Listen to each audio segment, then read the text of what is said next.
Hi, എല്ലാവർക്കും നിയ ടോക്സിലേക്ക് സ്വാഗതം. ഗർഭാവസ്ഥയിലായിരിക്കുന്ന കുഞ്ഞ് ഒട്ടും തന്നെ ആക്റ്റീവ് അല്ലാതാകുന്നതിനുള്ള കാരണങ്ങൾ എന്തൊക്കെയെന്നാണ് ഇന്ന് പറയുന്നത്. നിങ്ങളുടെ കുഞ്ഞ് ഗർഭാവസ്ഥയിൽ നല്ല ആക്റ്റീവായിട്ടിരിക്കാനും ഹെൽത്തി ആയിട്ട് വളരാനും വേണ്ടിയിട്ട് എന്തൊക്കെ കാര്യങ്ങളാണ് ചെയ്യേണ്ടതെന്നും കൂടെ ഈ ഒരു വീഡിയോയിൽ പറയുന്നുണ്ട്. വീഡിയോയിലേക്ക് പോകാം. ആദ്യമായിട്ടാണ് ചാനൽ കാണുന്നതെങ്കിൽ സബ്സ്ക്രൈബ് ചെയ്യാനായിട്ട് മറക്കണ്ട. ഗർഭാവസ്ഥയിൽ നിങ്ങളുടെ കുഞ്ഞ് നല്ല ആക്റ്റീവായിട്ടിരിക്കുന്നതും കുഞ്ഞിൻ്റെ ചലനം കൃത്യമായിട്ട് നിങ്ങൾക്ക് ലഭിക്കുന്നതും എല്ലാം ഹെൽത്തി ആയിട്ടാണ് നിങ്ങളുടെ കുഞ്ഞ് വളരുന്നത് എന്നുള്ളതിൻ്റെ ഒരു ലക്ഷണമാണ്. ആദ്യത്തേത്, ഒരുപാട് അളവിൽ ഒരുമിച്ച് ഭക്ഷണം കഴിക്കാനായിട്ട് പാടില്ല. കുഞ്ഞ് നല്ല ആക്റ്റീവായിരിക്കണമെങ്കിൽ ലഘുഭക്ഷണം കഴിക്കുന്നതാണ് ഏറ്റവും നല്ലത്.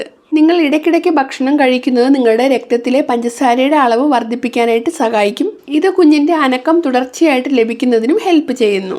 ചില സമയങ്ങളിൽ നിങ്ങൾ മധുരമുള്ള ഭക്ഷണങ്ങൾ കഴിക്കുമ്പോൾ, പ്രത്യേകിച്ച് ഐസ്ക്രീം, ചോക്ലേറ്റ്, തണുത്ത വെള്ളമൊക്കെ കുടിക്കുന്ന സമയത്ത് കുഞ്ഞിൻ്റെ അനക്കം പെട്ടെന്ന് നിങ്ങൾക്ക് കിട്ടുന്നതായിട്ട് ഫീൽ ചെയ്യാറില്ലേ?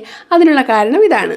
രണ്ടാമത്തെ കാരണം, പൊസിഷൻ ചേഞ്ച് ചെയ്യാത്തതാണ്. ഒരുപാട് സമയം ഒരിടത്ത് ഇരിക്കുന്നതും കിടക്കുന്നതും നിൽക്കുന്നതും അതുപോലെയുള്ള കാര്യങ്ങളെല്ലാം നിങ്ങൾ ഒഴിവാക്കുക. ഇടയ്ക്കിടയ്ക്ക് പൊസിഷൻ ചേഞ്ച് ചെയ്യുന്നത് കുഞ്ഞ് കൂടുതൽ ആക്റ്റീവായിട്ടിരിക്കുന്നതിനും കുഞ്ഞിൻ്റെ അനക്കം കൃത്യമായിട്ട് നിങ്ങൾക്ക് ലഭിക്കുന്നതിനും സഹായിക്കുന്നു. മൂന്നാമതായിട്ട് ശ്രദ്ധിക്കേണ്ടത്, നിങ്ങളുടെ ശരീരത്തിന് ഒട്ടും ക്ഷീണം വരാതെ നോക്കുക. അതായത് ഒരു ദിവസത്തിൽ ഏറ്റവും കുറഞ്ഞത് 8 മുതൽ 10 മണിക്കൂർ വരെ നിങ്ങൾ ഉറങ്ങണം. നിങ്ങൾക്ക് ഉറക്കത്തിൻ്റെ ആ ഒരു അളവ് കുറവ് വരുമ്പോഴും നിങ്ങളുടെ കുഞ്ഞ് ഒട്ടും ആക്റ്റീവ് അല്ലാതാകാനൊരു കാരണമാകുന്നു. കിടക്കുമ്പോൾ ഇടത് സൈഡ് ചരിഞ്ഞ് തന്നെ കിടക്കുക. ഇത് പ്ലാസൻറ്റയിലേക്കുള്ള ബ്ലഡ് സർക്കുലേഷൻ കൃത്യമായിട്ട് നടക്കുന്നതിനും ഇത് കുഞ്ഞിൻ്റെ അനക്കം നല്ല രീതിയിൽ ലഭിക്കുന്നതിനും സഹായിക്കും. നാലാമതായിട്ട് നിങ്ങൾ ശ്രദ്ധിക്കേണ്ടത്, നമ്മൾ ഒരു ജോലിയും ചെയ്യാതെ വെറുതെ ഇരുന്ന് കഴിഞ്ഞാൽ കുഞ്ഞത്ര ആക്റ്റീവായിരിക്കില്ല. എപ്പോഴും എന്തെങ്കിലും കാര്യങ്ങൾ നിങ്ങൾ ചെയ്തുകൊണ്ടിരിക്കുക. ഒരു ദിവസത്തിൽ ഏറ്റവും കുറഞ്ഞതൊരു 15 മിനിറ്റെങ്കിലും എക്സസൈസ് ചെയ്യുക, യോഗ ചെയ്യുക, നടക്കുക. ഇതെല്ലാം കുഞ്ഞ് ആക്റ്റീവായിട്ടിരിക്കാനായിട്ട് ഹെൽപ്പ് ചെയ്യും. ചെറിയ രീതിയിലുള്ള എക്സസൈസുകൾ ചെയ്യുന്നത് പ്ലാസൻറ്റയിലേക്കുള്ള ബ്ലഡ് സർക്കുലേഷൻ ഇമ്പ്രൂവ് ചെയ്യുന്നത് വഴി കുഞ്ഞ് നല്ല ആക്റ്റീവായിട്ടിരിക്കാനായിട്ട് ഹെൽപ്പ് ചെയ്യുന്നു.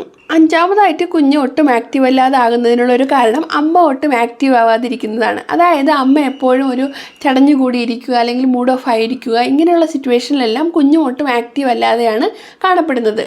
അതുകൊണ്ട് തന്നെ ഗർഭകാലത്ത് നല്ല ആക്റ്റീവായിട്ടിരിക്കുക. കുഞ്ഞിന് ഇഷ്ടപ്പെടുന്ന കാര്യങ്ങൾ നിങ്ങൾ ഈ ഒരു സമയത്ത് ചെയ്യാനായിട്ട് ശ്രമിക്കുക.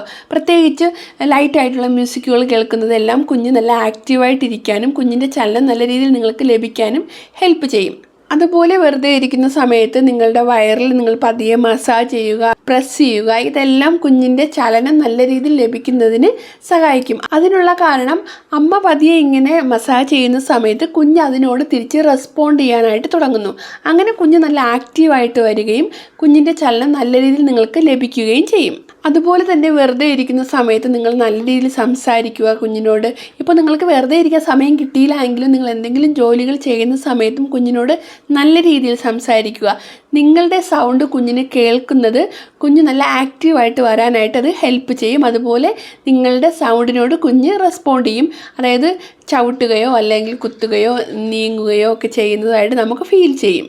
നിങ്ങൾ പറ്റുന്ന സമയം അത്രയും നിങ്ങളുടെ കുഞ്ഞിനോട് നിങ്ങൾ സംസാരിക്കുക. നിങ്ങൾ എത്രത്തോളം കുഞ്ഞിനോട് സംസാരിക്കുന്നു അത്രയും തന്നെ കുഞ്ഞ് ആക്റ്റീവായിട്ടിരിക്കുന്നതാണ്. അമ്മയും കുഞ്ഞുമായിട്ട് നല്ല ഒരു ബോണ്ടിങ് വരാനും ഇത് ഹെൽപ്പ് ചെയ്യും.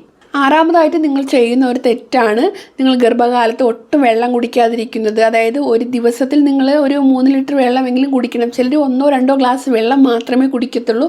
അങ്ങനെ വരുന്ന സാഹചര്യങ്ങളിലും കുഞ്ഞ് ഒട്ടും ആക്റ്റീവ് അല്ലാതാകുന്നു. അതായത് ഡീഹൈഡ്രേഷൻ വന്നു കഴിഞ്ഞാൽ അത് കുഞ്ഞിൻ്റെ ചലനത്തെ ബാധിക്കുന്നു. അതുപോലെ കുഞ്ഞിൻ്റെ എനർജി നഷ്ടപ്പെടാനും കാരണമാകുന്നു. ഒരു ദിവസത്തിൽ നിങ്ങൾക്ക് ആവശ്യമുള്ള വെള്ളം നിങ്ങൾ കുടിക്കുന്നുണ്ടോ എന്നുള്ള കാര്യം നിങ്ങൾ ഉറപ്പ് വരുത്തുക. ഇത് കുഞ്ഞ് ആക്റ്റീവായിട്ടിരിക്കുന്നതിനും കുഞ്ഞിൻ്റെ അനക്കം നിങ്ങൾക്ക് കൃത്യമായിട്ട് ലഭിക്കുന്നതിനും സഹായിക്കുന്നു.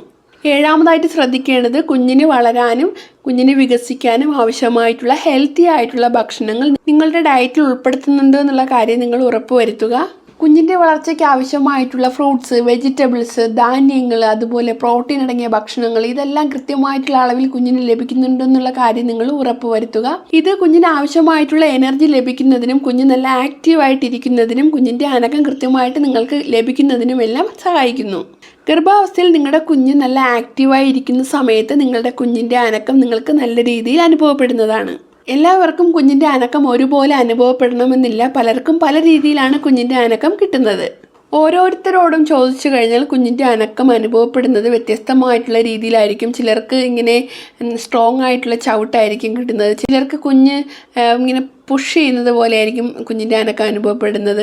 അപ്പോൾ ചിലർക്ക് കുഞ്ഞിൻ്റെ അനക്കം ഒട്ടും തന്നെ അറിയാനായിട്ട് കഴിയില്ല. അതുപോലെ ചിലർക്ക് നല്ല സ്ട്രോങ് ആയിട്ട് എപ്പോഴും കുഞ്ഞിൻ്റെ അനക്കം ലഭിക്കും. അപ്പോൾ കുഞ്ഞ് ഒരുപാടായിട്ട് അനങ്ങുന്നതും കുഞ്ഞ് ഒട്ടും അനങ്ങാതിരിക്കുന്നതും എല്ലാം കുഞ്ഞിൻ്റെ വളർച്ചയാണ് സൂചിപ്പിക്കുന്നത്. കുഞ്ഞിന് എന്തെങ്കിലും പ്രശ്നങ്ങളുണ്ട് എന്നാണ് സൂചിപ്പിക്കുന്നത്. അപ്പോൾ നിങ്ങളുടെ കുഞ്ഞിന് തീരെ അനക്കം കിട്ടുന്നില്ലെങ്കിൽ നിങ്ങളത് പ്രത്യേകം ശ്രദ്ധിക്കണം.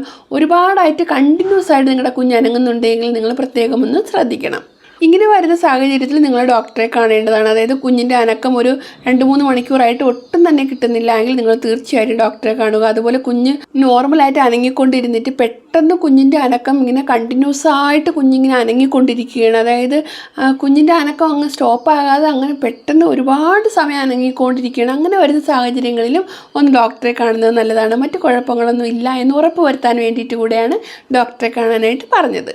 നിങ്ങളുടെ കുഞ്ഞിൻ്റെ അനക്കത്തിൻ്റെ കാര്യത്തിൽ നിങ്ങൾക്ക് എന്തെങ്കിലും ഡൗട്ട് ഉണ്ടെങ്കിൽ തീർച്ചയായും ഡോക്ടറെ കണ്ട് മറ്റ് പ്രശ്നങ്ങളൊന്നും ഇല്ല എന്ന് ഉറപ്പ് വരുത്തുന്നത് വളരെ നല്ലതാണ്. അപ്പോൾ ഇത്രയേ ഉള്ളൂ ഇന്നത്തെ വീഡിയോ. ഈ ഒരു വീഡിയോ നിങ്ങൾക്ക് യൂസ്ഫുൾ ആയിട്ടുണ്ടെങ്കിൽ ലൈക്ക് ചെയ്യാനും ഷെയർ ചെയ്യാനും സബ്സ്ക്രൈബ് ചെയ്യാനും മറക്കണ്ട. നെക്സ്റ്റ് പുതിയൊരു വീഡിയോയുമായിട്ട് അടുത്ത ദിവസം കാണാം. താങ്ക്